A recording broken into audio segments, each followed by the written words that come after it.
Sanskrit education hub में आपका हार्दिक स्वागत है। आज के इस वीडियो में आपके लिए है संस्कृत की शिक्षण विधियाँ। संस्कृत की शिक्षण विधियाँ भाग 10। इससे पहले 9 वीडियो अपलोड हो चुके हैं जिनमें लगभग 200 प्रश्नों का समावेश मैंने किया है और मेरा टारगेट है कम से कम 500 प्रश्न संस्कृत शिक्षण विधियों से मैं आपके समक्ष प्रस्तुत करूँगा। इसी क्रम में आज का अपना ये 10वां वीडियो है जिसमें लगभग 35 प्रश्न आपको मिलेंगे। तो शुरू करते हैं इस वीडियो को। अगर आपको पसंद आए तो अपने साथियों के साथ इसको शेयर करें, चैनल को सब्सक्राइब करें और लाइक बटन दबा दें। आइए शुरू करते हैं इस वीडियो को। आज का अपना पहला प्रश्न है, शिक्षणे मूल्यांकनस्य उपयोगिताः सन्ति। शिक्षणे मूल्यांकनस्य उपयोगिताः सन्ति। शिक्षण में मूल्यांकन की उपयोगिताएं होती है। चयनम, अधिगमार्थ प्रेरणा, शैक्षिक निर्देशनम या फिर सर्वे। तो इसका जवाब हो जाएगा सर्वे। विकल्प नंबर 4 बिल्कुल सही हो जाएगा अपने। अगला प्रश्न है प्रश्न नंबर 3, भंडारकर पद्धत्या अपरम नाम किम। भंडारकर पद्धति का दूसरा नाम क्या है? विकल्प दे रखे हैं अपने पास, सूत्र विधि, सहयोग विधि या सहयोग पद्धति, अनुवाद पद्धति या व्याख्या पद्धति। देखिए, भंडारकर पद्धति का दूसरा नाम हो जाएगा अनुवाद पद्धति। क्या हो जाएगा? अनुवाद पद्धति। किसने दी थी ये? ये थी रामकृष्ण गोपाल भंडारकर ने। इसी क्रम में अपना अगला प्रश्न है, संस्कृतस्य प्रतिष्ठाने कः सर्वोत्तमा विधिः। संस्कृतस्य प्रतिष्ठाने कः सर्वोत्तमा विधि। अपने पास विकल्प है, अनुवाद शिक्षणम, संभाषण द्वारा शिक्षणम, शिक्षकस्य योग्यतायाम या अंतिम विकल्प है शिक्षकस्य विषय ज्ञाने। तो इसका सही जवाब हो जाएगा संभाषण द्वारा शिक्षणम। संभाषण द्वारा शिक्षणम, विकल्प नंबर 2 सही है। इसी क्रम में अपना अगला प्रश्न है, क्रीड़ा पद्धतेः प्रवर्तकः कः। क्रीड़ा पद्धतेः प्रवर्तकः कः। खेल पद्धति के जनक या प्रवर्तक कौन है? 4 विकल्प दे रखे हैं, कुक महोदय, फ्रावेल महोदय, बुश महोदय, भंडारकर महोदय। साथ ही इन प्रश्नों के जो जवाब हैं वो आपको कमेंट बॉक्स में लिखने हैं। वीडियो को पॉज करना, प्रश्न को आराम से पढ़ना, फिर इसके जो जवाब है वो कमेंट बॉक्स में लिखना। तो इसका सही जवाब हो जाएगा कुक महोदय। कुक महोदय, हेनरी कार्डवेल कुक, यह है खेल पद्धति के जनक। अगला प्रश्न है, विश्लेषणात्मक पद्धत्याः शिक्षण सूत्रम अस्ति। विश्लेषणात्मक पद्धत्याः शिक्षण सूत्रम अस्ति। विश्लेषणात्मक पद्धति का शिक्षण सूत्र कौन सा है निम्न में से? 4 विकल्प दे रखे हैं। आप वीडियो को पॉज करके विकल्प को पढ़ लीजिए, फिर आराम से कमेंट बॉक्स में इसका जवाब दीजिए। विश्लेषणात्मक पद्धति जो शिक्षण है उसका सूत्र कौन सा है शिक्षण विधि का? तो इसका सही जवाब हो जाएगा संपूर्णात् अंशम प्रति। संपूर्ण से अंश की ओर, ये विश्लेषणात्मक पद्धति का या विधि का शिक्षण सूत्र है। अगला अपना प्रश्न आता है, शिक्षा शास्त्रस्य अध्ययनम किमर्थम। शिक्षा शास्त्रस्य अध्ययनम किमर्थम। शिक्षा शास्त्र का अध्ययन किस लिए किया जाता है या शिक्षा शास्त्र का अध्ययन किस लिए करते हैं? 4 विकल्प है, आप पढ़िए फिर कमेंट बॉक्स में उत्तर दीजिए।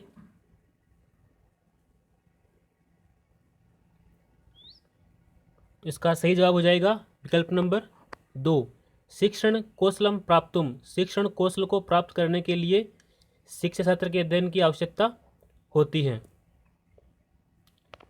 अगला प्रश्न है, अभिनय विधेः प्रयोगः कुत्र स्यात्। अभिनय विधेः प्रयोगः कुत्र स्यात्। अभिनय विधि का प्रयोग कहाँ पर किया जाता है? अभिनय विधि का प्रयोग कहाँ पर होता है? ये नीचे दिए गए विकल्पों को पढ़कर आपको जवाब देना है। विकल्प दे रखे अपने नाटक शिक्षणे, गद्य शिक्षणे, पद्य शिक्षणे या फिर निबंध शिक्षणे। तो इसका सही जवाब हो जाएगा नाटक शिक्षण है, विकल्प नंबर 1। अभिनय जो विधि है उसका प्रयोग हम करते हैं नाटक शिक्षण में। अगला प्रश्न है, व्यवहारवादस्य जनकः को अस्ति। व्यवहारवादस्य जनकः को अस्ति, व्यवहारवाद के जनक कौन है? इसका जवाब हो जाएगा वाटसन। जेबी वाटसन व्यवहारवाद के जनक माने जाते हैं। अगला प्रश्न है, का नाम शिक्षा भवति। का नाम शिक्षा भवति, शिक्षा किसका नाम है या शिक्षा किसे कहते हैं, ये बताना है आपको। विकल्प दे रखे अपने पास एकम पुस्तकम, दूसरा विकल्प है वस्तु शिक्षकाधीना, ज्ञानम अनुभवश्च। तो देखिए विकल्प नंबर अपने जो 4 है ना, ज्ञानम अनुभवश्च, ज्ञान और अनुभव का नाम ही शिक्षा होती है। ज्ञान और अनुभव का नाम शिक्षा है। विकल्प नंबर 4 बिल्कुल सही है। अगला प्रश्न है, लेखन शिक्षणस्य उद्देश्यम अस्ति। लेखन शिक्षणस्य उद्देश्यम अस्ति, लेखन शिक्षण का उद्देश्य है, ये बताना है आपको विकल्प को पढ़ करके। साधु शब्दानाम ज्ञानम, वर्णानाम पदानांच उच्चारणम, एकाग्रतायाः स्मरण शक्तेश्च विकासः, शुद्धोच्चारणस्य संपादने सहायता प्रदानम। तो लेखन शिक्षण से उद्देश्यम अस्ति, विकल्प नंबर 1। लेखन शिक्षण का उद्देश्य है साधु शब्दों का ज्ञान, साधु शब्दानाम ज्ञानम, ये लेखन शिक्षण का उद्देश्य है। अपना अगला प्रश्न है, संस्कृत व्याकरण शिक्षणस्य रीति विद्यते। संस्कृत व्याकरण शिक्षण की रीति है, कौन सी रीति है? आगमन रीति, निगमन रीति, आगमन निगमन रीति, सूत्र रीति। देखिए व्याकरण चाहे संस्कृत की हो, चाहे हिंदी की, चाहे किसी भी भाषा की हो, व्याकरण की सर्वोत्तम विधियाँ होती है आगमन और निगमन। इन दोनों विधियों का समय समय पर प्रयोग करके ही व्याकरण को अच्छे तरीके से प्रस्तुत किया जा सकता है। तो आगमन निगमन रीति व्याकरण की सर्वश्रेष्ठ विधि मानी जाती है। अगला प्रश्न है, यहाँ पे बुद्धो थोड़ा मिसप्रिंट है, यहाँ पे उभो कर लेना या फिर अधोलिखित कर लेना। इनपुट है अंत अस्ति, यानी कि इनपुट अंत है किससे कहते हैं? इनपुट किससे कहते हैं?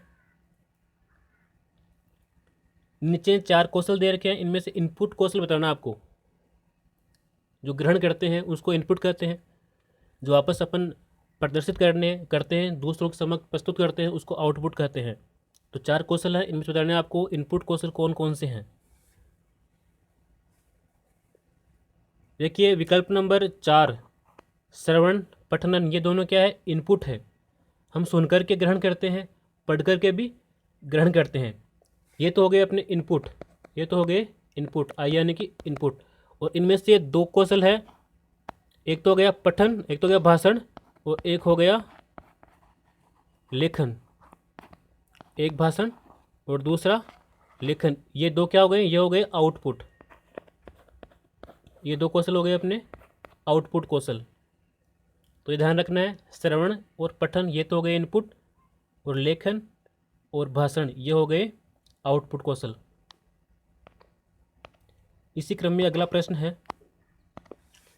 ज्ञाततः अज्ञातम प्रति सूत्रस्य प्रयोगम संपाद्यते। ज्ञात से अज्ञात की ओर सूत्र का प्रयोग किया जाता है। किस कौशल में ज्ञात से अज्ञात की ओर शिक्षण कौशल का प्रयोग किया जाता है? 4 विकल्प दे रखे हैं, श्यामपट्ट कौशले, प्रश्न कौशले, प्रस्तावना कौशले या फिर प्रवाह कौशले। तो ज्ञात से अज्ञात की ओर जो सूत्र है उसका प्रयोग अपन करते हैं प्रस्तावना कौशल में। किस में करते हैं? प्रस्तावना कौशल में करते हैं। और प्रस्तावना कौशल पाठ योजना के प्रारंभ में पूछे जाते हैं, जो कि पहले जो विद्यार्थियों को ज्ञान होता है उसी ज्ञान के आधार पर उसको नया ज्ञान प्रदान किया जाता है, उसी ज्ञान से संबंधित नया ज्ञान उनके समक्ष प्रस्तुत किया जाता है। इस कौशल के अंदर 4 या 5 प्रश्न होते हैं और अंतिम जो प्रश्न होता है वो समस्यात्मक होता है, यानी कि अंतिम जो कौशल होता है, अंतिम जो प्रश्न होता है वो समस्यात्मक होता है और विद्यार्थियों के प्रकरण से संबंधित होता है। जो अपन उसको पढ़ाते हैं अंतिम, मतलब जो प्रकरण उसको पढ़ाना है हमको, वह प्रश्न उस अंतिम प्रश्न में आता है। अगला प्रश्न अपने आता है, संप्रेषण उपागम में भाषा दक्षता अस्ति। संप्रेषण उपागम में भाषा दक्षता है। 4 विकल्प दे रखे हैं, विषय वस्तु न विश्लेषण क्षमता, भाषा संश्लेषण कौशलम, भाषायाः प्रवाहितः, या फिर भाषायाः व्याकरणम। बताइए 4 विकल्प में कौन सा विकल्प सही है।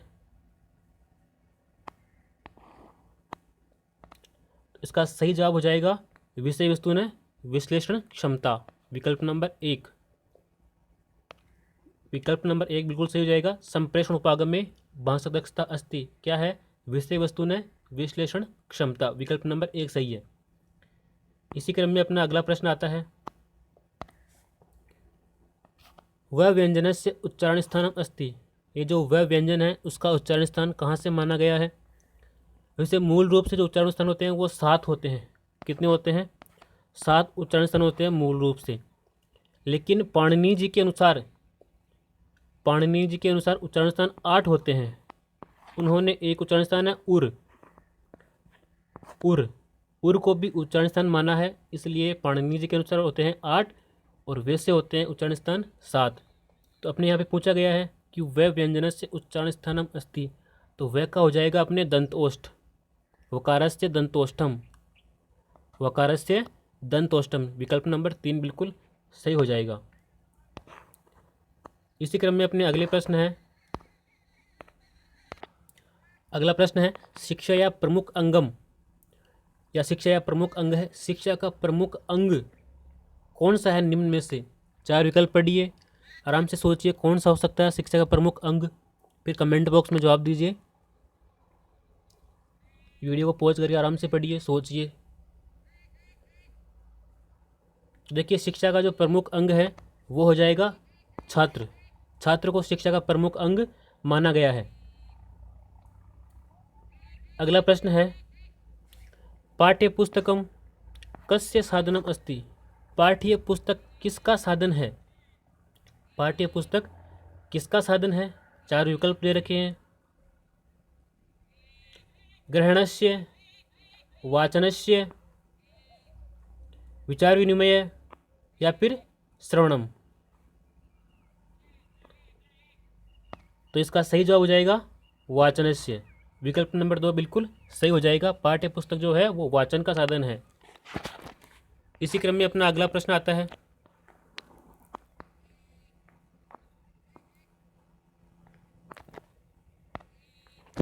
पाठ्यक्रम में कीदृश भवेत्। पाठ्यक्रम कैसे होना चाहिए, पाठ्यक्रम कैसा होना चाहिए ये आपको बताना है। विकल्प को पढ़िए, सोचिए, जवाब दीजिए।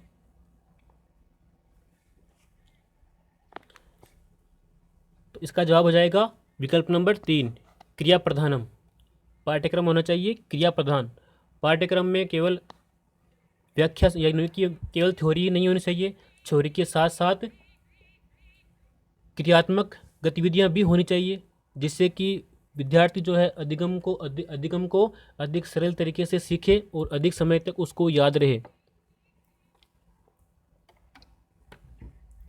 अगला प्रश्न अपना आता है, सत्यम शिवम सुंदरम कस्य वाक्यम वर्तते। सत्यम शिवम सुंदरम कस्य वाक्यम वर्तते। नीचे 4 वेदों के नाम दे रखे हैं, इनमें से आपको बताना है कि सत्यम शिवम और सुंदरम ये किस वेद से लिया गया है या किस वेद का वाक्य है। तो इसका सही जवाब हो जाएगा यजुर्वेदस्य। ये वाक्य है यजुर्वेद का। किसका है, यजुर्वेद का वाक्य है। अपना अगला प्रश्न है,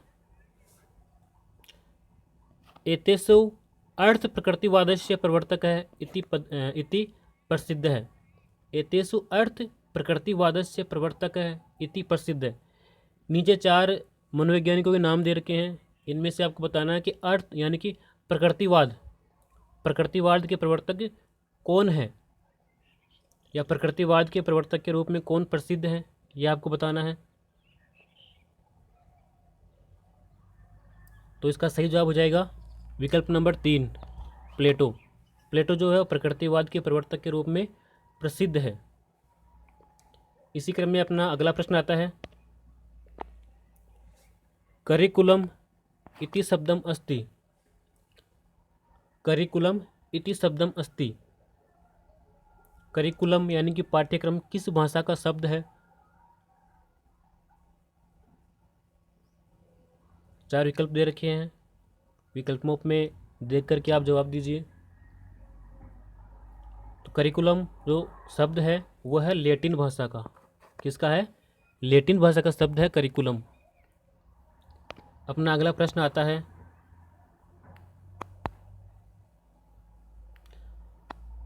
संरचनात्मक उपागमे क्रियते। संरचनात्मक उपागमे क्रियते। संरचनात्मक उपागम में क्या किया जाता है वो बताना है आपको। 4 विकल्प दे रखे हैं, उनको पढ़िए, समझिए, फिर प्रश्न का जवाब दीजिए।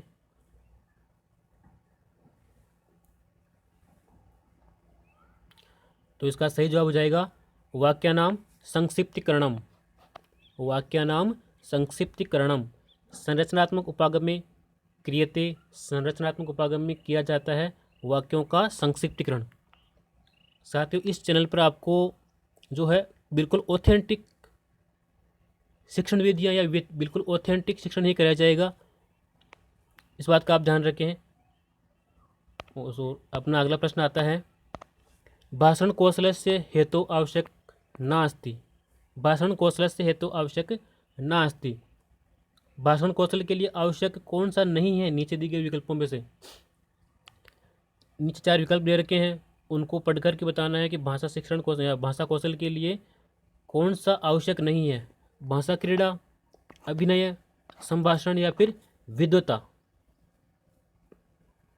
देखिए, भाषण कौशल के लिए भाषा क्रीड़ा भी आवश्यक है, अभिनय भी आवश्यक है और संभाषण भी आवश्यक है। अब क्या बचा अपने पास?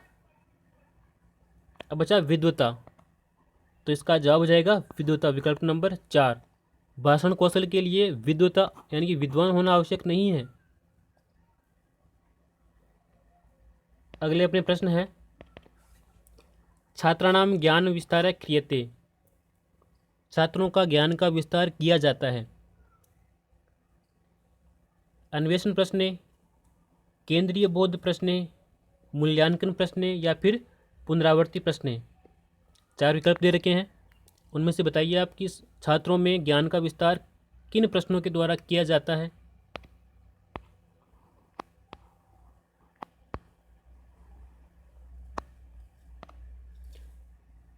तो इसका सही जवाब हो जाएगा विकल्प नंबर 4, पुनरावृत्ति प्रश्न। जो ज्ञान का विस्तार है वो पुनरावृत्ति प्रश्नों के माध्यम से होता है। अगले अपने प्रश्न है, गद्य पाठ योजनायाम नास्ति। गद्य पाठ योजना में नहीं है। क्या नहीं है? उद्देश्य कथन, काठिन्य निवारण, सस्वर वाचन या फिर प्रयोग। तो देखिए, गद्य पाठ योजना में उद्देश्य कथन भी होता है, काठिन्य निवारण भी होता है और प्रयोग भी होता है। तो गद्य पाठ योजना में क्या नहीं होता ये अपने को पूछा है, तो इसका जवाब हो जाएगा सस्वर वाचन। सस्वर वाचन गद्य पाठ योजना में नहीं होता है। तो ये किस में होता है? ये होता है अपने पद्य शिक्षण में। किस में होता है? पद्य शिक्षण में होता है अपने सस्वर वाचन, गद्य में नहीं होता है।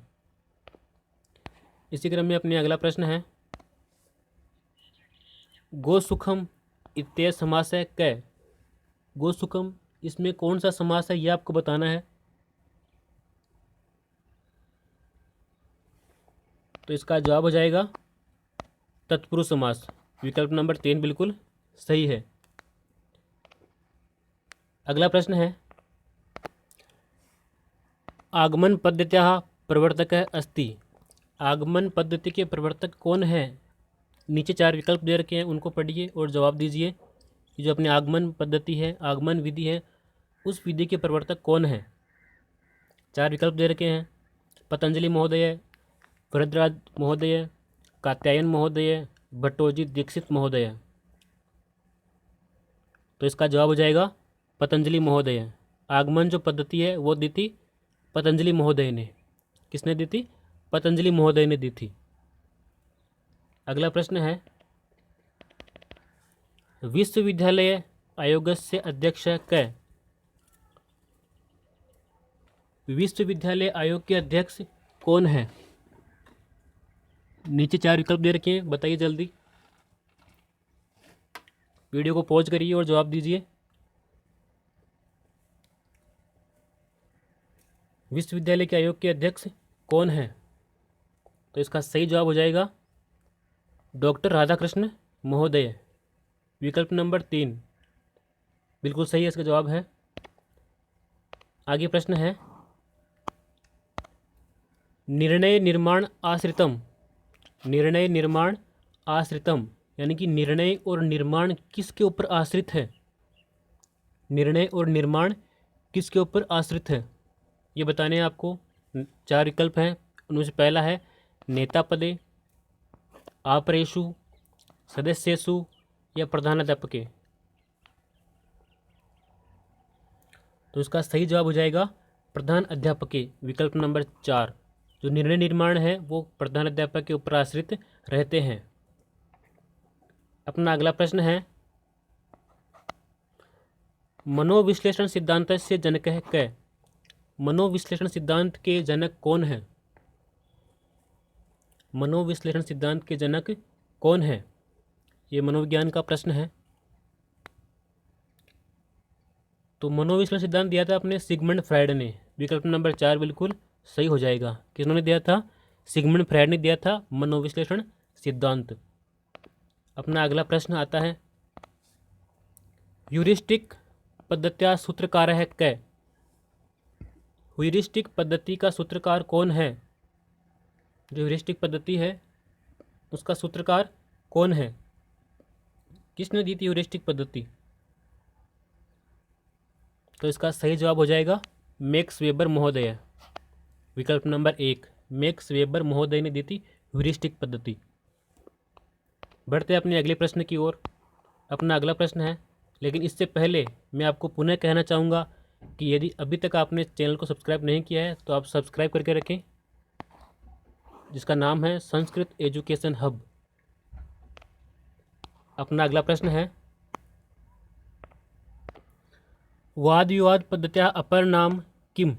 जो वाद विवाद पद्धति है उसका अन्य नाम क्या है? 4 विकल्प है, अर्थबोध पद्धति, भाष्य पद्धति, अनुकरण पद्धति या सूत्र पद्धति। जो वाद विवाद पद्धति है उसका अन्य नाम हो जाएगा अपने अर्थबोध पद्धति। अर्थबोध है पद्धति। विकल्प नंबर 1 सही है। अगला प्रश्न है, सर्व सुलभ सहायक सामग्री वर्तते। सर्व सुलभ सहायक सामग्री कौन सी है जो सभी जगह है आसानी से अपने को उपलब्ध हो जाती है, उसे कहते हैं सर्व सुलभ सहायक सामग्री। 4 विकल्प हैं, प्लेनन बोर्ड, श्वेतवर्तिका पट्ट, दूरदर्शन, आकाशवाणी। तो इसका जवाब हो जाएगा प्लेन बोर्ड। ये सर्वसुलभ सहायक सामग्री है। अपना अगला प्रश्न है, बहुमुखी छात्रस्य विशेषता अस्ति। बहुमुखी छात्र की विशेषता कौन सी है? जो बहुमुखी छात्र होते हैं उनकी क्या विशेषता होती है? विकल्प पढ़िए ध्यान से, विचार कीजिए कौन सा इसका जवाब हो सकता है। क्या वो अध्ययनशील होते हैं बहुमुखी छात्र? क्या सामाजिक जीवन में रुचि होती है उनकी? क्या वो मननशील होते हैं? क्या एकांत प्रिय होते हैं? तो जो बहुमुखी छात्र होते हैं वो होते हैं सामाजिक जीवन में रुचि। सामाजिक जीवन में रुचि होती है उनकी, सामाजिक मेलजोल में वो रुचि रखते हैं। इसके अलावा जो 3 विकल्प दे रखे हैं, अध्ययनशील, मननशील है और एकांत प्रिय, ये अंतर्मुखी छात्र के विशेषताएं हैं। अपना अगला प्रश्न आता है, गीत नाट्य पद्धति भवती। जो गीत नाट्य पद्धति है वह किस में प्रयोग की जाती है, या गीत नाट्य पद्धति होती है किस शिक्षण में होती है? गद्य में, क्या हम गद्य को गा कर के पढ़ाते हैं? व्याकरण शिक्षण है, क्या व्याकरण गाते हैं अपन? या फिर पद्य शिक्षण है, या फिर सर्वे? देखिए, गीत नाट्य पद्धति जो है वो है पद्य शिक्षण की। पद्य में अपनी आ जाती है कविताएं, जो है वो पद्य में आती है। कविताओं को अपन को पढ़ कर के बच्चों के समक्ष प्रस्तुत करना होता है। इसके अलावा श्लोक वगैरह ये सब पद्य में आते हैं, और पद्य की जो विधि है वो है गीत नाट्य पद्धति। अपना अगला प्रश्न है, कंठस्थीकरण आवश्यकम अस्ति। कंठस्थीकरणम आवश्यकम अस्ति। कंठस्थीकरण किस शिक्षण में आवश्यक है? कंठस्थीकरण यानी कि याद करना, नाट्य शिक्षण है, कथा शिक्षण है, व्याकरण शिक्षण है, या गद्य शिक्षण है? तो कंठस्थीकरण सबसे अधिक आवश्यक होता है व्याकरण शिक्षण में। विकल्प नंबर 3, व्याकरण में जो सूत्र होते हैं उनको कंठस्थीकरण करना होता है, और फिर उनको अभ्यास के द्वारा व्याकरण का अभ्यास करवाया जाता है। ये थे आपके आज के प्रश्न, और ऐसे ही प्रश्न अगर आप चाहते हैं तो हमारे चैनल को सब्सक्राइब करके रखें, जिसका नाम है संस्कृत एजुकेशन हब, और अपने साथियों के साथ इस चैनल को शेयर भी करें।